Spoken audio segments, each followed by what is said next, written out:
Welcome to the Profitable Hypnosis Business, where top experts share their kick-ass money-making strategies and success habits.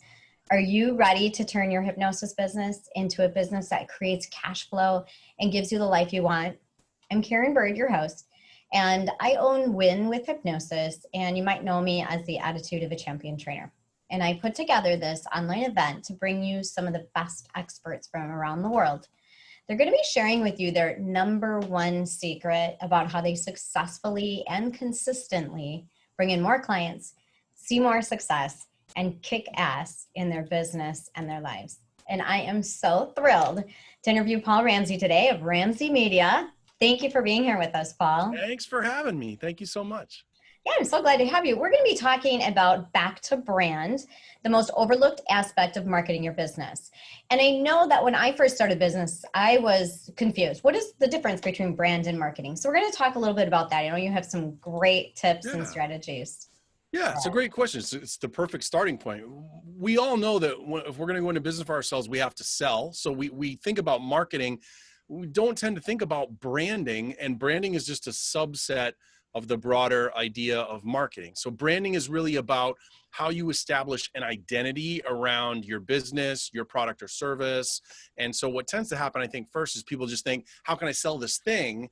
And branding asks you to go, yeah, but what are you really selling? Like, what's the identity you're trying to craft? Yeah, exactly. And I have lots of questions for you, but let me tell our audience a little bit about you. You began your practice back in 2004, right? I did. Okay. And you started touring as a stage hypnotist in the college market? That's correct. Is that right? And seeing clients when you weren't touring. And you're a former high school teacher. And Paul is also founder of the besthypnosistraining.com and operates a licensed career school in the state of New Hampshire. Paul's most recent brand development is highimpacthypnosis.com, which we're going to hear a little bit more about. It's an online community focused on helping people live happier, healthier lives through the use of hypnosis and other modalities. So lots of questions for you. I'm going to start with our first question. Our first question for you, Paul, is what is the relationship between branding and marketing? So branding really does ask you to focus on this idea of an identity. And what most people associate with brand identity is logos, right? The Nike swoosh, the Arm & Hammer, Ford emblem, Mercedes-Benz, these kind of iconic symbols. But that's just one part of, your logo is just one part of your branding. What a lot of small business owners don't do, Karen, is they don't start by thinking about like, what do I want my brand identity to be? What's my mission? What am I trying to accomplish? How do I communicate sort of the DNA of my business to people so that they'll feel more compelled to want to work with me? And so if you're missing out on that branding, it usually has this trickle-down effect to how you communicate about what you're trying to sell. And it makes it harder for you to sell stuff because you're not messaging either consistently or you're not messaging with clarity. Exactly. So it brings clarity to who you are and what your message is on top of your logo. Yep. Correct? All right. Yep. What do most hypnotists miss when it comes to branding their businesses? They typically, I think they just think your brand is your name, right? Like if you call yourself besthypnosistraining.com, that's my training brand, right? My company is Ramsay Media LLC. I don't even have a website for that.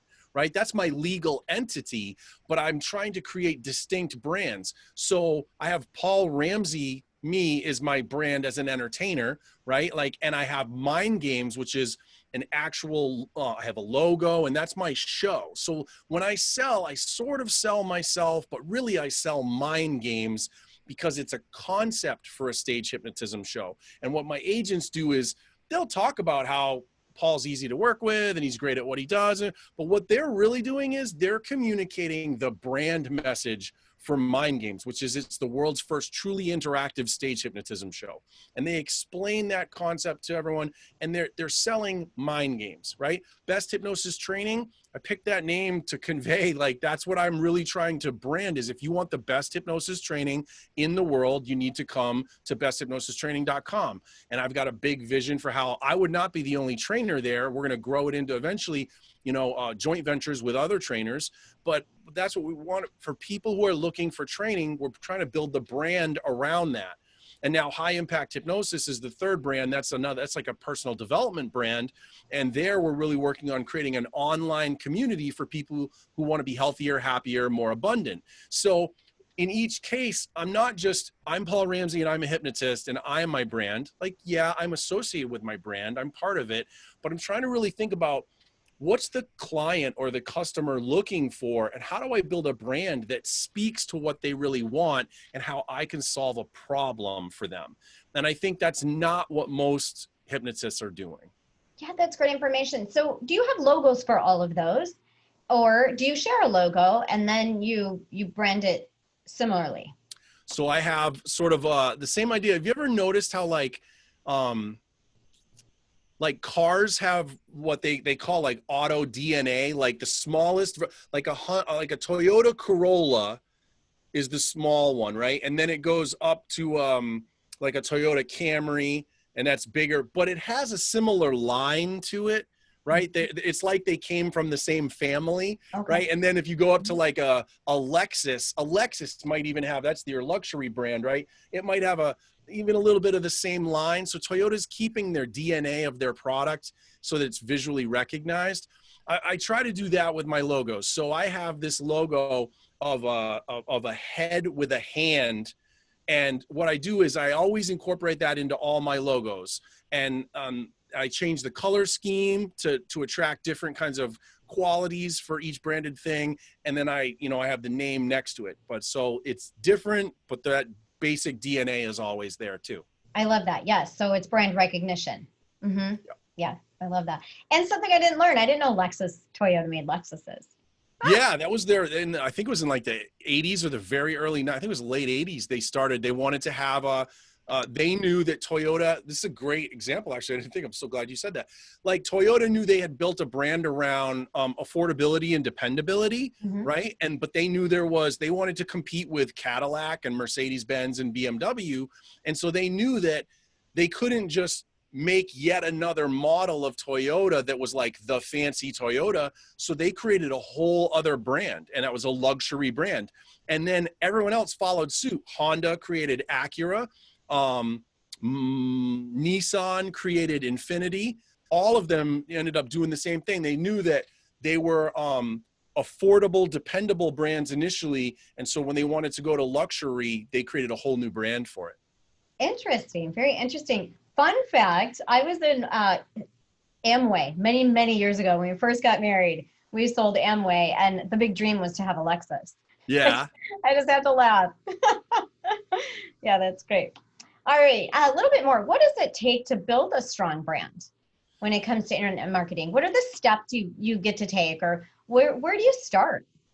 So first thing I always start with is clarity. How do you get more clarity around what you're really trying to achieve, what you're really trying to accomplish? And so going almost like back to basics and making sure you're not taking for granted what your real vision is, what your mission is. And some hypnotists don't even have a mission statement. I think it's important to have a mission statement because ideally your mission statement drives all your branding. If you go and you look at recognized brands like Nike or Patagonia or Ben and Jerry's, right? Like all the major brands have a mission statement, and that mission statement is like it's the bar. And when they're developing a new product or new service, they come back and say, does doing this thing serve our greater mission? And I think that that's the way that we should be thinking about it too, is, what a lot of hypnotists do, right? Karen, you know this, is they just think, all right, I've been certified, I have a business, I want to make some money. And so they start thinking about what are the ways I can make money?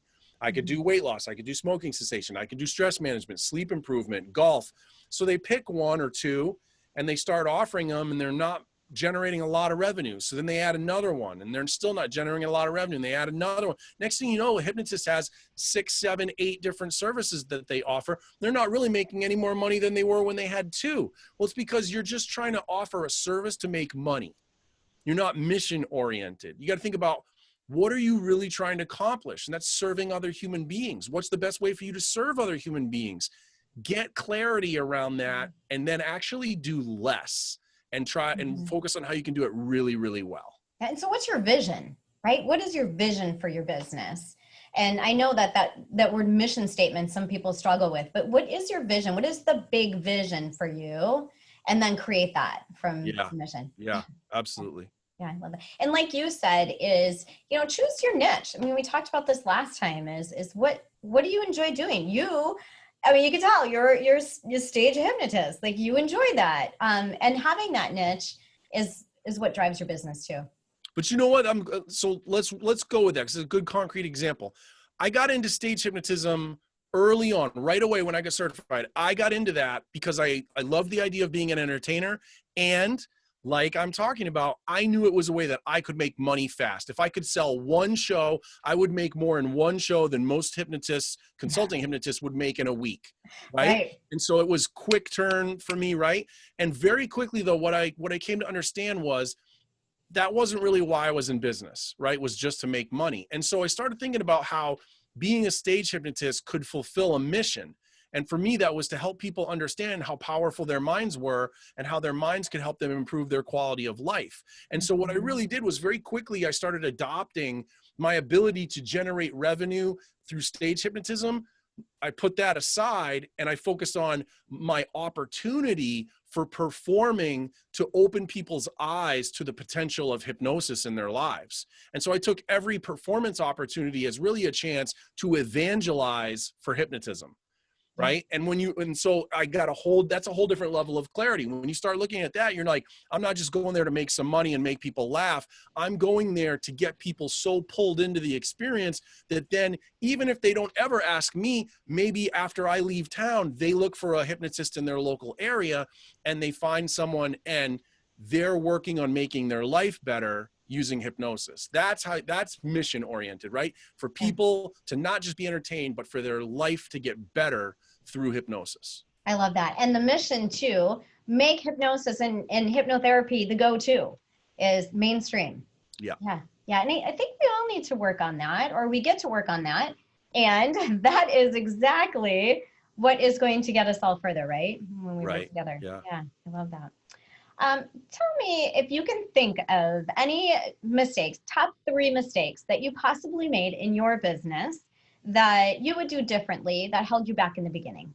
Nothing. Maybe regarding branding or anything. I just rocked it from the beginning, Karen. It was. Oh yeah, I love it. No, that is the lie. That's a bald face. Positive attitude. I will tell you, I tell the people this all the time. It's always my first answer.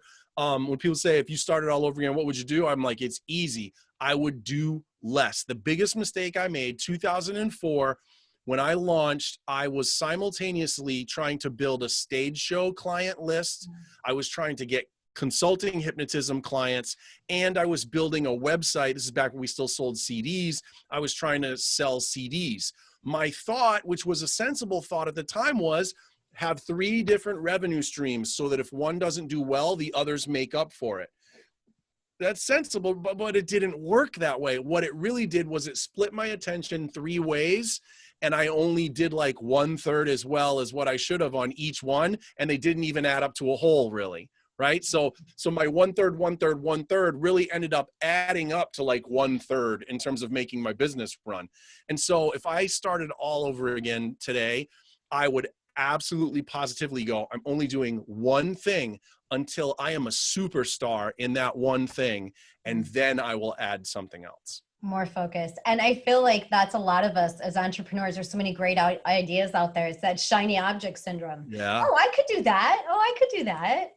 So yeah, you're right. Focusing on that one thing and doing it well, being consistent and rocking it. Right? And you know, Karen, you've been like, if we're at a convention or a conference, right? How often do you hear a hypnotist say, well, I tried that and it just didn't work? And they say that as if, so then I needed to do, it's like, yeah, so do it different, like do it better, like find a way to make it work. Don't just not do it and try to do something else. Like, it's all doable, but you've got to throw yourself completely into doing it the very best that you can. And a lot of us don't do that. Yeah, give it 100%, right? Absolutely. Absolutely. What else can you share with us about branding and maybe your top tips or strategies around what it takes to really brand your business? So first thing is get clarity. What are you really trying to do? What do you really want to accomplish? What's that sense of mission and vision? And then once you have that, then you move into like, who are the people that align best with that brand? Who's your ideal client? what's your ideal target audience. And once you identify them, really drill down, right? If you could say, I want to be smoking cessation expert in the field of hypnotism. You go, all right. So I would even go, but not everybody. Like the reality is like, maybe you work better with young people. Maybe what you really ought to do is, because of your sense of mission and how you bring yourself best to your work, maybe you actually shouldn't be a pure smoking cessation hypnotist. Maybe you should be going after all the high schoolers and college kids that are vaping, right? Like if you do better with that demographic, identify it and build a brand around that and become the vaping hypnotist. I think about the people that I've seen consistently who are really rocking it in this business. There are always outliers that will go against what I'm about to say, but overwhelmingly I see they are people who have niched, and they've niched with a particular group of people, right? They're not just doing weight loss for everyone. They're doing weight loss mostly with women, or they're doing weight loss mostly with men, or, you know what I mean? Like they find how there's a certain demographic that they just resonate better with.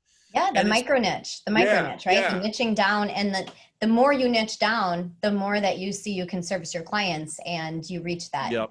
But I think that is a big fear of most hypnotists and hypnotherapists. I know I went through it in my beginning years, that if I niche down, then everyone won't find me, or I won't be able to work with everyone. The feeling I'm limiting my possibilities, right? Why would I limit my possibilities? Well, because if you look at, we've got all these hypnotists out there who have lots and lots of possibilities. And, Scott Sandlin's survey that he did about 6 years ago says, 68% of them see less than five clients a week or less, and you go, with all those possibilities, the majority of hypnotists, I think that survey said 80% of hypnotists make less than $30,000 a year. Like, we've got 8 billion people on the planet. How are we not all busy all the time? Right. Exactly. And I wrote the book Hypnosis Niche, and I say the same thing. Is I feel like it should be part of our training, is pick your niche before you leave the training and work it, because it can always switch. But I like that. That. That's smart. Yeah. Yeah. So anything else you'd like to share with us? I think the last thing is if you're really trying to become a kick-ass practitioner, business-wise, you've got to look at modern branding methods. You got to look at, the most cost-effective stuff right now. Yes, you can still run newspaper ads. You can run radio ads. You can run direct mail campaigns. But your best cost to ROI ratios are going to be social media. They're going to be YouTube.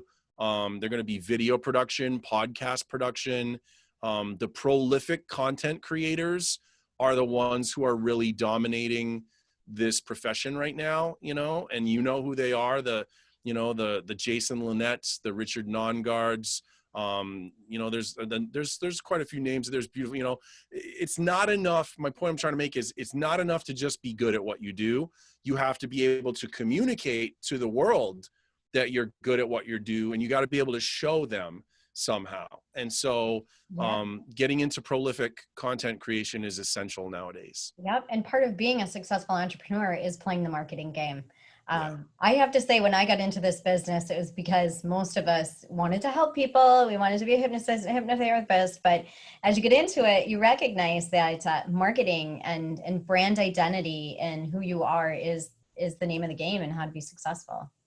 And you think about, like, if I say to you, Melissa Tears, what's the first thing you think of?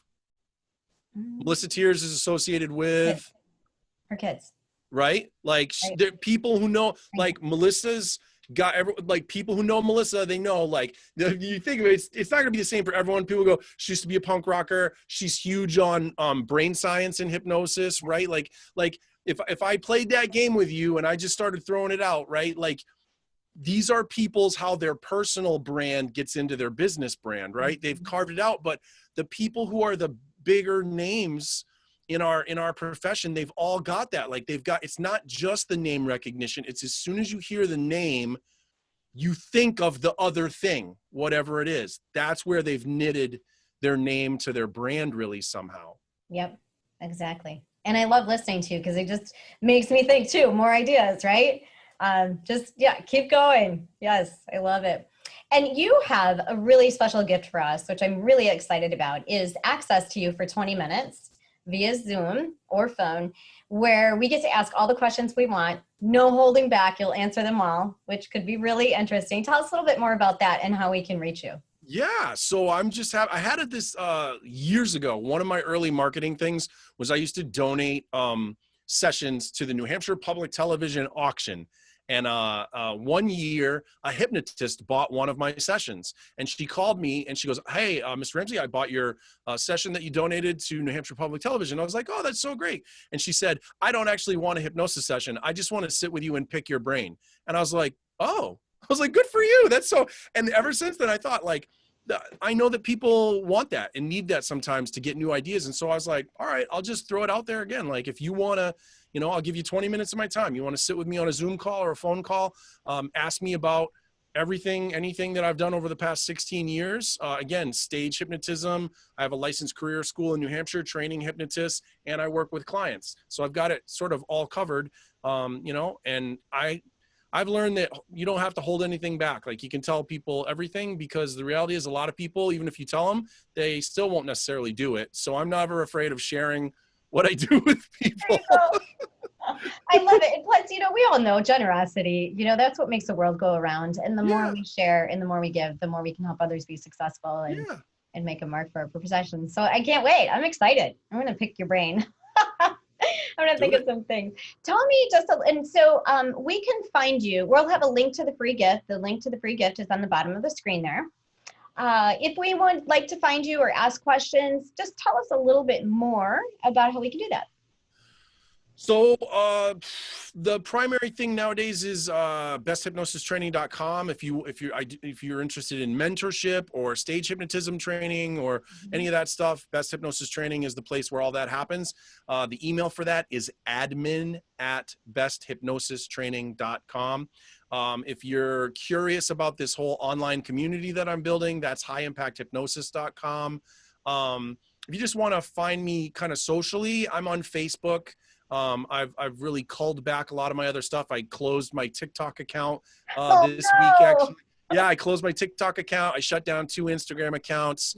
I'm on YouTube and Facebook and my websites. And so again, this is me trying to practice what I preach to people is stop being so broad and niche down and be really better. And so I was like, you tell people this all the time in your program, like, why are you spreading yourself amongst all these platforms? So I was like, all right. And so I just like, click, got rid of it, trim the fat. And yeah, so I'm easy to find on Facebook and YouTube. Awesome. And it's, if your email is paul@highimpacthypnosis.com. Yep. Okay. And that is where we can get a hold of you if we want to send you an email. Yeah. Easy. Yeah. Awesome. Well, thank you so much for being here with us today. Really appreciated. You are most welcome. I always love talking with you. Thank you so much for doing this project. I think it's cool. Yeah. Good. And thank you, viewers, for being with us today. And we will have the link under the screen so you can talk to Paul a little bit more about branding, marketing. Paul's just a wealth of information. So thanks. Have a good day.